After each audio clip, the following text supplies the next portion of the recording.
Copy paste. আমরা এডিটে চাই, এখানে দেখতে পাচ্ছি কাট কপি পেস্ট এগুলো সব ডিসেবল। কখন কাট কপি পেস্ট করা যায়?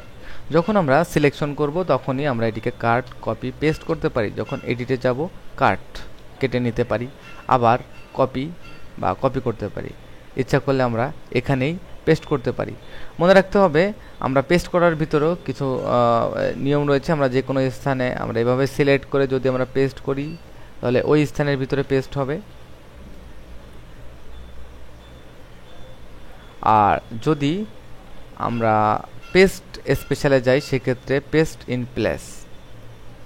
তো আমরা পেস্ট ইন প্লেস যেখান থেকে কপি করছিলাম ঠিক সেখানে পেস্ট হবে।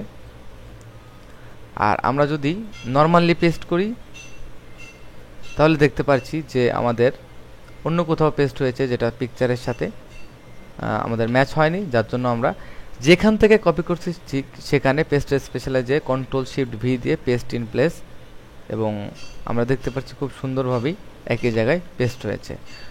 মনে রাখতে হবে আমরা কপি অথবা কাট করলেই পেস্ট করতে পারবো, কারণ আমরা কপি কাট না করলে পেস্ট অপশনটি আসবে না। আমরা নতুন একটি ডকুমেন্ট আবার ওপেন করি। এখানে দেখতে পাচ্ছি পেস্ট, পূর্বের ডকুমেন্টটিও আমরা পেস্ট করতে পারছি। কিন্তু আমরা যদি এখানে নতুন করে আবার সিলেকশন করি তাহলে আমাদের মেমোরিতে নতুন কপিটি আবারও স্টোর হবে, এবং আমরা যদি এখানে আবারও পেস্ট করি তাহলে দেখতে পাচ্ছি যে আমাদের এখানে পেস্ট হয়েছে। আর যদি আমরা paste special paste in place আমরা এভাবে পেস্ট করতে পারবো। ক্লিয়ার বলতে আমরা যদি এখানে কোনো নতুন লেয়ারে কোনো ধরনের নতুন পেস্ট করি বা ক্লিয়ার করার চেষ্টা করি, তবে এই ক্লিয়ারটা সেরকম ধরনের ক্লিয়ার না।